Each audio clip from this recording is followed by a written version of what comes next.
ዝተለመደ ሰላምታና በብዘለኹም ወይብፅሕኩም ክቡራት ተኸታተልቲ መደብ ትግራይ ሚድያ ኔትወርክ ንሎሚ ዶክተር ሚልኬሳ ዘቃልዖም ዘይተሰምዑ ገበና ስርዓት ብልፅግና ዘዳህስስ መደብ ሒዝናልኩም መፂና ኣለና ንኽትከታተልዎ ድማ ብክብሪ ንዕድም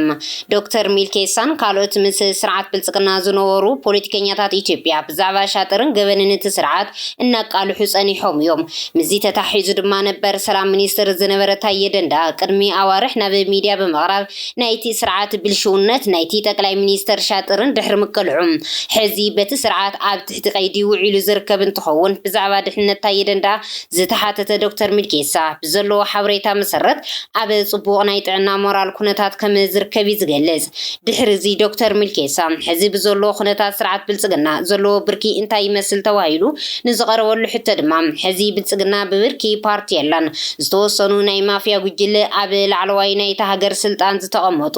ኣብ ኦሮሚያ ክልል እውን ሓደ 5 ዝኾኑ ብብርኪ ፌደራል ድማ ካብ 10 ክሳብ 15 ዝኾኑ ውልቀ ሰባት ዘለዎ መሓውር ዝተበጣጠሰ ፓርቲ እዩ ዘሎ እዞም ሕዚ ዘለዎ ውልቀ ሰብ ስልጣናት ድማ ንምዝራፍ ዝተደራጀው ዳ እምበር ከም ፓርቲ ስራሕ ዘይብሎም እዮም እዞም ኣብ ብልፅግና ኣለና ዝብሉ ኣባላት ማእኸላይ ኮሚቴ ይኹኑ ካልኦት ብልፅግና እንታይ ኢልካ እንትትሓቶም መልሲ ስለ ዘይብሎም እቲ ፓርቲ ድማ መምርሕን ደንብን ስለ ዘይብሉ ብልፅግና ኣብይ ማለት እዩ ኢሎም እዮም ዝምልሱ በዚ ስርዓት ምክንያት ሕዚ ብዘሎ ጭቡጥ ኩነታት ኢትዮጵያ ክልተ ክልላት ዘለዋ ሃገር ኮይና ኣላ ንሳተን ድማ ትግራይ ክልልን ናይ ኣብይ ክልልን እዮም ኣብይ ኣሕመድ እዚ ዓርሱ ዝኸኣለ ክልል ትግራይ ሙሉ ብሙሉ ኣብ ኢዱ ንምእታው ይሰርሕ ከመ ዘሎ ዝሕብር ዶክተር ሚልኬሳ እዚ እንታይ ገበረ ከመ ዘይዓርፍ ድማ ይዛረብ ኣብይ ኣሕመድ ተስፋ ቆሪፁ እዩ ዝብል ዶክተር ሚልኬሳ ኢኮኖሚ ናይ ሃገር ወሪዱ ኩናት ኣብ መብዛሕትኦም ክልላት እናቐፀለ ህዝቢ ናይ ናብራ ኩነታት ስለ ዝኸወዱ ዓመፅ ከይለዓሎም ድማ ኣብ ዝለዓለ ስጋት ከመ ዝርከቡ ይዛረብ እዚ ስርዓት እዚ ነቲ ዘሎ ውድቀት ንምሽፋን ወሰኽ መሃያ ሰራሕተኛታት መንግስቲ ገይረ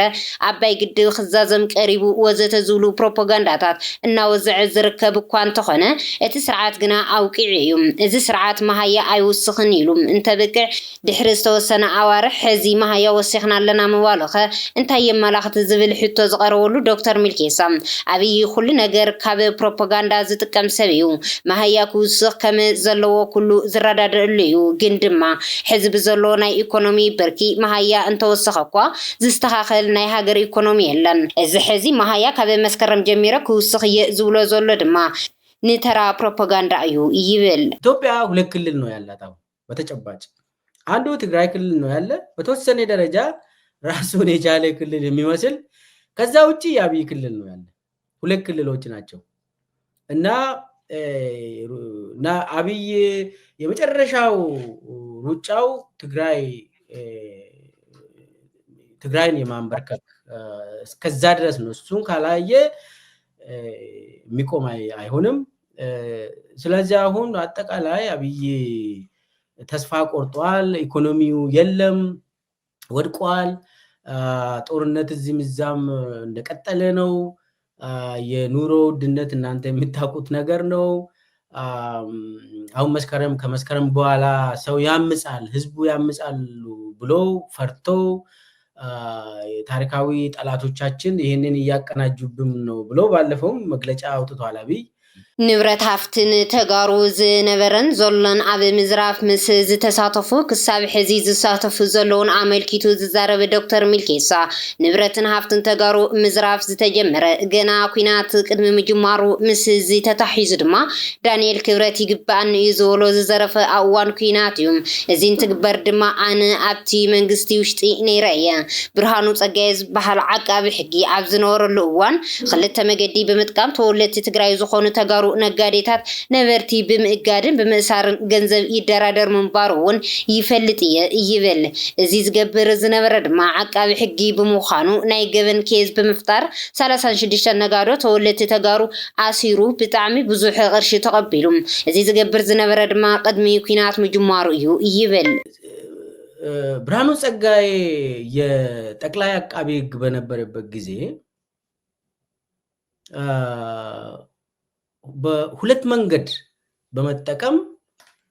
የትግራይ ተወላጆች ነጋዴዎች ነዋሪዎች እነሱን በማገት በማሰር በማሰር ገንዘብ ይደራደር እንደነበር አውቃለሁ። አቃቢ ሕግ ሆኖ ኬዝ ፈጥሮ 36 የትግራይ ተወላጆች ነጋዴዎች ታስረው ትልቅ በሚሊዮን ገንዘብ ተደራድሮ በዱባይ ላይ ነው ትራንስፈር የሚያደርጉለት። ዱባይ ላይ ወስደው የተለቀቁ 36 ሰዎችን ስም አልጠቅስም። 36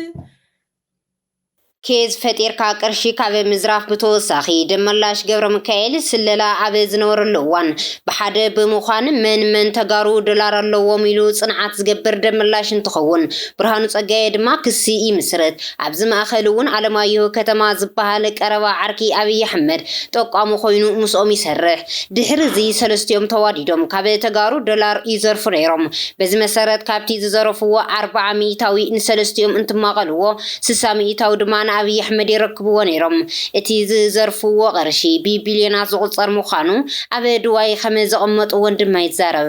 ገንዘብ ላይ አልፈዋል። እንግዲህ አሁን በዚህ ሁለተኛ ዙር ላይ ገንዘብ ኢትዮጵያ ብር አይፈልጉም ዶላር እና ዶላር ላይ ሲደርሱ ብሔራዊ ደህንነት ደመላሽ ገብረ ሚካኤል በስለላ መዋቅር ማን ዶላር እንዳለው ከለየ በኋላ አለማየሁ ከተማን ደግሞ ጠቋሚ ያደርጋሉ አውቆ። አለማየሁ ከተማ እንግዲህ የነሱ ኔትወርክ ስለሆነ ጠቋሚ ሆነና በህጉ መሰረት ጠቋሚው 40% ይወስዳል። ጠቋሚ 40% ስለሚወስድ ይወረሳል። የገንዘብ ይሄ ዶላር ተወርሶ ይሄ አቃቢ ህግ ደግሞ ብርሃኑ ፀጋዬ ነው እና 3 ሆኖ እንደዚህ በ40%ን 3 ሆኖ ይካፈሉ ነበር። ያቺ 60% የቀረችው ዶላር ደግሞ ለአብይ ነው የምትሄደው። ለአብይ ትሰጣለች። ምዝራውን ትቕፅል ዶክተር ሚልኬሳ ኣብ እዋን ኩናት ድማ ኣብይ ዝረኸብኩምዎ ዝረፉ ብዝበሎ መሰረት ብደመላሽ ገብረ ሚካኤል ዝምራሕ ናይ መፅናዕቲ ጉጅለ ተወላዲ ትግራይ ኮይኑ ትካል ንብረትን ዘለዎ ቅርሺ ዘለዎ ብምፅናዕ ይፈልዩ። እቲ ዝርዝር ሽማትን መረዳታን ድማ ናብ ጠቅላይ ሚኒስተር ኣብይ ኣሕመድ ይቐርብ። ኣብይ ኣሕመድ ድማ ካብቲ ዝርዝር ተወጊሱ ንሕድሕድ ሚኒስተራትን ኣማኸርትን ካብቲ ዝርዝር ንንሕድሕዶም ብምምዳብ ቅርሺ ናብ ኣካውንቶም ከኣቱ ይፈቅድ። እዚ ማለት ከመ ኣብነት እንትጠቅስ ድማ ናይ ሓደ ትግራዋይ ተዘራፊ ሽም ተስፋይ እንተኮይኑ ናቱ ንዳንኤል ክብረት ከም ምፅማድ ማለት ይኸውን። በዚ መሰረት ድማ ሕድሕድ ዝተዘረፈ ትግራዋይ በዓል ሃፍቲ ንሕድሕድ ሚኒስተር ይፃመድ። ብድሕሪኡ ዝተዘረፈ ቅርሺ ይኹን ንብረት ናብ ሕድሕድ ሚኒስተር ናይ ባንኪ ኣካውንቶም ንከኣቱ ይገብር። በዚ መሰረት ድማ ዳንኤል ክብረት 80 ሚልዮን ዝኸውን ቅርሺ ከም ዝተውሃቦ ይፈልጥ እየ። ንምዝኽኻር ዝኣክል ድማ ኣብቲ እዋን ኩናት ኣዳነች ኣቤቤ ኣብ ናይ ባንኪ ሒሳብ 40 ሚልዮን ተረኺቡ ንሳ ድማ መን ከም ዘተወለይ አይፈልጥን ምባላ እየዘኻኽር። በዛን ጊዜ ምንድነው የሚደረገው? አብይ ደግሞ ምንድነው የሚሆነው? የክሌ ሚኒስቴር የክሌን ይውሰድ፣ ዳንኤል ክብረት ከዚህ አካውንቱ ላይ ይግባ፣ ለአዳነች አቤቤ የናይል አስገቡ ዝም ብላችሁ፣ ለክሌ ሚኒስቴር ደግሞ ይሄን ናይል ይውሰድ የክሌ በሚል በጦርነቱ ጊዜ በትዕዛዝ ደመላሽ ገብረ ሚካኤል አደራጅቶ ያመጣውን መረጃ ተጠቅሞ ከንግድ ባንክ ከተለያዩ ባንኮች ቀጥታ ለሚኒስቴሮች፣ ለአብይ ተላላኪዎች፣ ለአብይ ወንጌል ሰባኪዎች ቀጥታ አካውንታቸው ላይ ይገባል። ቀጥታ ብተወሳኺ ኣብ እዋን ኩናት ትግራይ ኣዳነች ኣቤቤ በዓል ቤት ዘይብሉ ህንፃ ረኺብና ምባላ እናዘኻኸረን እዚ ዝወለትሉ ምክንያት እናዘረፉ ኣብ ዝነበረሉ እዋን ዝተዛረበቶ እንትኸውን ህንፃ ዝኣክል ብኸመይ በዓል ቤት ዘይብሉ ከመይ ተኽሊ ይወቅል ኢሉ ሕቶ የቕርብ። እዞም ከምዚ ዝበልዎም ህንፃታት ድማ በዓል ብርሃኑ ፀጋየ ደመላሽ ገብረ ሚካኤል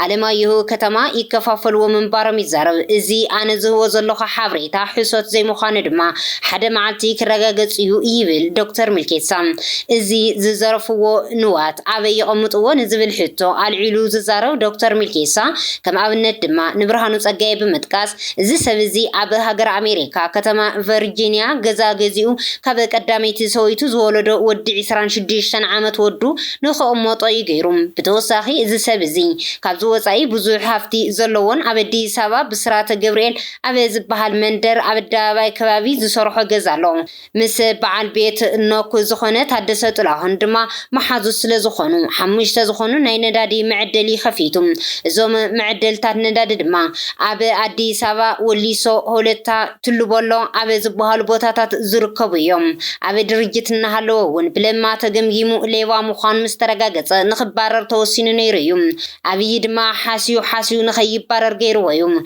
دحرزي ابي ون توزح لخامس بولو امباسادر تغيرو استراليا تمديو نيرو بدحريو نورقنه غبيو شمغلنا ليهم ابي طرف كوينو جيبوتي نخون توسين يبل بتوساخي اب وان كينا تግራይ بناي ودي ورقنه غبيو زمراح تكال አሎም እዚ ትካል ድማ ናይ ብርሃኑ ጸጋይ ደመላሽ ገብረ ሚካኤልን ናይ ወዲ ወርቅነህ ገበየሁን እዩ እዚ ትካል ድማ ናይ ተጋሩ ዝነበረ እንትኸውን ኣብቱ ዋን ኩናት ካብ ተጋሩ መንጢሎም ብሽሞም ገይሮም ይበለ ካል ዶክተር ሚልኬሳ ዝቀረበሉ ሕቶ እቲ ትግራይ ትገንጸለና ዝብል ዝምልከት እንትኸውን በዓል ብርሃኑ ጁላን አዳነች አበቤን በአጠቃላሊ መንግስት ብልጽግና ትግራይ ንኽትግንጸል ዝደሊ ዘለው ንምንታይ እዩ ተዋሂሉ ንዝቀረበሉ ሕቶም እዞም ከምዚ ዝብሉ ዘለው ናይ አብይ حساب زنصوارقيوم ازوم ناي ابي تلاختي ابي او ازنوم زنغروم ابداباي زوغعيوم ادانچن برهانو جولان دما ازي يوم غيروم ابي نهزب تግራይ بتعمي زفرحن زصلن سبيوم اتي مصلان كله انتخونون اتي فرح ግን اب ህዝብ ትግራይ ይገድድ ابي ንመንሰይ ትግራይ ጥራሕ ዘይኮነስ ንሽማግለታቱን ዝፈርሕ ሰብዩም በዚ መሰረት ድማ አብ አኺባታት ተጋሩ ሽማግለታት እንተኾነውን አው ጉድጓድ አትዮም ክትኩስለ እዮም እና በለ ዝዛረብ መራሕዩ ሽማቦይ ስብሓት በመጥቃስ ድማ ከመ ኣብነት ገይሩ ተዛሪቡ ነይሩ ይብል አብይ ንህዝብ ትግራይ ሱር ዝሰደደ ጽሊ ዘለዎ ሰብዩ ትግርኛ ምዝራብ ዝኻኣለውን ካብ ትግራይ ዓባይ ሰበይ ተምጽኡ እዩ እዚ ድማ ብዝርዝር ካሊ ግዜ ክዛረወየ ኣብ እዋን ኮቪድ ከባቢ ማለትውን ጉንቦት 2020 ዓመተ ፈረንጂ ናይ ብልጽግና ኮሚቴ ተባሂልና ተኣኪብና ኣብ ዝኖርናሉ እዋን ንስልጣንና ሓደጋ ይኾኑና እዮም ኢሉ ካብ ዘቐመጦም እተቀዳማይ ሓይልታት ትግራይ ኢሉ ዝጠቀሶ ነይሩ እቲ እዚ ዝሓዘ ዶክመንት ድማ ሒስካ ምውፃእ ዘይከኣል ዝነበረ ዶክመንት እዩ ብተወሳኺ ድማ ኩናት ከም ዘይተርፍ ዝሓበረ ኣብቲ እዋን እዚ ነይሩ ይብል ብድሕሪ እዚ ኣብ ስሉልታ ናብ ዝነበረ ስጋቤት ኸይድና ኣብቲ እዋን ድማ በዓል ጀነራል ሹማ ኣብደታ ጀነራል ኣለምሸት ወዘተ ነይሮም ኣብኡ ድማ ቀንዲ ጸላይ ብልጽግና حيلتات تግራይን ህዝብ ትግራይን ምዃኑ ይዝረብ ነይሩ ንምንታይ ኢልና እንትንሓትት በዓል ጀነራል ሹማ ንሳቶም ክግንጸሉ ካብ ኢትዮጵያ ክባረሩ ኣለዎም ኢሎም ንኣብይውን ነዚ ከመዝ ድግፍ እቶም ጀነራላት ይዛረቡ ነይሮም ይብል ጀነራል ሹማ ኣብደታ ነበር አለምሸትም ጀነራል አለምሸትም ነበር ብዙ ጀነራሎች ነበሩ የግምታቸው ጥሩ ነው በመታስተዋሳቸው ከሆነ እና ምንድነው ያሉት እዛ ሄደን የቁጥር 1 የብልጽግና ጠላት የትግራይ ኃይል ነው ተብሎ ተወስኗል ምንድነው ይሄ ነገር ትግራይ ህዝብም ያነሳል እንደ ህዝብ አስቸጋሪ ህዝብ ነው ብሎ ይተነትናል ለምንድነው እንደ ህዝብ አስቸጋሪ ነው ተብሎ ብያኔ የሚሰጠው ብለን ስናወራ ሹማ ምን ይላሉ እነሱ መገንጠል አለባቸው ከኢትዮጵያ መሄድ አለባቸው ይላል እንዴ ከየት ነው ያመጣው ይሄንን በቃ ይሄ እኮ የታመነበት ጉዳይ ነው የታመነበት አለቃም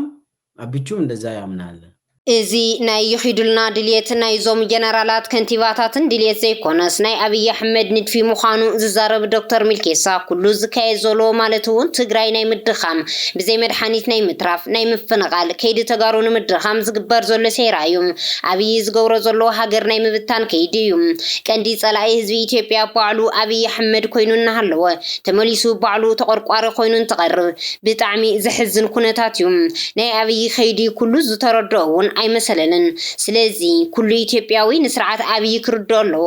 ኣብይ ኣብ ትግራይ ዝሃቆኖ ሴራ ኣይውዳን ነዚ ድማ እዩ ደው ትግራይ ከም ወልቃይት ምግባር ዝሰርሕ ዘሎ እዚ ምግባር ድማ ብዙሕ በጀት ይበጀት እዚ ጎንፂ ኣብ ውሽጢ ትግራይ ናይ ምግባር ጥራሕ ድሌት ዘይብሉ ኣብይ ኣሕመድ ትግራይ ምስ ዓፋር ኣምሓራን ኦሮሞ ድማ ምስ ሶማሊያ ካልኦትን ንምጉናጽ ለይትን ቀትርን ዝሰርሕ ሰብ እዩ እዚ ዝገብር ኩሉ ኣብ ውሽጢ ተጸሚዱ ናብ 4 ኪሎ ንኸየማዓድ እዩ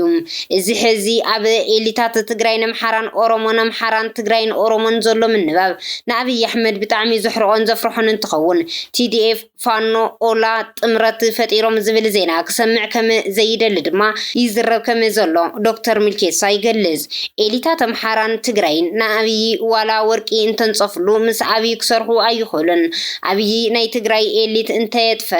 ኣይዓርፍን ትግራይ ከይንበርከኸውን ሰይሩ ደው ይብልን ስለዚ ኩሉ ነዚ ክርዳእ ይግባእ ይብል ምስዚ ተታሒዙ እዞም ኣብይ ዝፈርሖም ዘለዉ ኣካላት ብሓደ ክሰርሑ ዝግደድሉ ኩነታት ተፈጢሮሎ ምክንያቱ እዚ ገጢሙና ዘሎ ጸላይ ብታሪኽ ኢትዮጵያ ተራእዩ ዘይፈልጥ እዩ ኩሉ ተሓዋዊሩ ድማ ነዚ ስርዓት ከወግድ ይግባእ ይብል ምስ ህዝቢ ኦሮሞ ኣተሓሒዙ ምዝራው ዝቕጽል ዶክተር ሚልኬሳ ሕቶ ህዝቢ ኦሮሞ ማንም ይንገስ ማንም ፍትሓውነት ዲሞክራሲን እምበር ብስርዓት ኣብይ ምውራድ ኣይኮነን ኣብይ ንጥቕሚ ህዝቢ ኦሮሞ ደው ዝበለ እንተዝኸውን ነይሩ ንኻልኦት ብሄራት እውን ምኾነ ነይሩ እዩ ግን ድማ ሕቶ ህዝቢ ኦሮሞ ነፃነትን ማዕርነትን እናሃለወ ሕዚ ዝኾነ ግና ብኣብይን ተላኣኽቱን ህዝቢ ኦሮሞ ተዋሪዱ እዩ መሳርሒ ስርዓት ብልጽግና ክገብርዎ ድማ ይጽዕሩ እዮም ዘለዉ ብፍላይ ድማ ኦሮሞ ምስ ካሊእ ብሄር ንምባኣስ ዝሰርሕዎ ዘለዉ ሴራ ክነፍሽሎ ይግባእ ትግራዋይ ይኹን ኣምሓራይ ሓው ህዝቢ ኦሮሞ እዩ ምዞም ሓው ህዝብታት ድማ ንነፃነት ኢና ደው ንብል ናይ ሓባር ጸላኢ ድማ ሰሜን ዘይኮነስ ኣብይ ኣሕመድ እዩ ሕቶና መን ቤተ መንግስቲ ኣትዩ ዘይኮነስ እንታይ ረኺብና ዝብል እዩ ስርዓት ኣብይ ሰብ ተቐቲሉ ኣብ ኣደባባይ ዝረኣየሉ ነፍሰ ጹር ጓል ኣንስተይቲ ተቐቲላ ዝተረኣየትሉ ህፃናት ምድፋር ዝተለመደሉ ስርዓት እዩ ስለዚ እዚ ሰሜናውያን እናተባሃለ ዝዝረብ ኣብ ኣብይን ዙርዩ እንዳኣምበር ትሕቲልካ እንትትርኢ ዘፍርሕ ሰሜን ኣብይ ዝብል ዘረባ እዩ ዝስማዕ ኣብይን ተላኣኽቱን ናይ ሰሜን ኣራዊታት ዝብሉ እንተኾኑ እኳ እቲ ዓብይ ኣራዊት ኢትዮጵያን ኦሮሞን ግና ኣብይ ኣሕመድ እዩ ይብል ምስ እዚ ተተሓሒዙ ድማ ኣብ ውሽጢ እዚ ስርዓት ዘለዎ ካድረታት ኣባላት መከላኸሊ ሰራዊት ካልኦትን ስርዓት ክለዓል መንገዲ ሓብሩና ዝብሉ ኣለዉ ይብል ዶክተር ሚልኬሳ ይሄ ምንም በኦሮሞ እርጉዝ ሴትን ገሎ አሳዩ ህፃናትን መድፈር እሱ ተው እና በአጠቃላይ የሰሜኑ የሚባለው ጉዳይ አብይ ዙሪያ ነው እንጂ ትንሽ ወረድ ብለ ከጠየቀው አይ አስፈሪው ሰሜን አብይ አህመድ ነው ይላሉ ትንሽ ወረድ ብለ ሰሜን ከተባለ ምንድነው ሰሜን አይታወቅም አደገኛው የሚባለው አብይ ነው እና የሰሜኑ ጭራቅ ይላሉ ትልቁ ዋነኛው የኢትዮጵያ ጭራቅ የኦሮሞ ጭራቅም አብይ አህመድ ነው እና ትንሽ ከላ ያሉ ብቻ ነው እንጂ ሌላ ውስጥ የምናገኘው ሰዎችማ ባካችሁ እንደው ህዝቡ አንድ ሆኖ ሰውየውን ብንገላገል እኛም የበኩላችን እንወጣ ምሉ ከመከላከያም ከፖሊስም ከካድሬዎቹም ይነግሩናል ይጠይቁናል እና አቅጣጫ ሳዩን የሚባል በአማት አለ እሱማ ብዙ ነው ወሳኽ ድማ ብዛዕባ ግድብ ኣባይ ዝዛረብ ግድብ ኣባይ ምሽጥር ኣይኮነን ናይዚ ግድብ ጉዳይ ካብ ኢትዮጵያውያን ንላዕሊ ግብፃውያን ይፈልጡ ካብቲ ግድብ ክንደይ ተርባይን ከም ዝተቐነሰ ግብፃውያን ይፈልጡ ኢትዮጵያውያን ግን ኣይንፈልጥን ክንደይ ሜጋባይት ተቐኒሱ ግብፃውያን ከም ዝተሓጎሱ ንሶም ይፈልጡ ንሕና ግን ኣይንፈልጥን ብሓፈሻ ግድብ ኣባይ ንኢትዮጵያውያን ምሽጥር ንግብፃውያን ግን ናይ ቁሉዕ ጉዳይ እዩ ኣብይ ኣሕመድ ንኢንጂነር ስመኘው ምስ ቀተሎ ምስ ግብፃውያን ተደራዲሩ زحقوسهم دما غيرهم بزعبا قدم أبي أحمد أبي إنجنير سمونيو بكالن ملس زيناون وان زرزر حبريتا نبي ميدياتا تقرب نيروم أبي زمن جن نزي ترعيو أي فلتن يفل كبرات خطاتلتي تقرأي ميديا نيتور نسعى زدالنا لكم وانا وزعبا نزي مسل نيرو نمكتتالكم كابل بنمسكن سلام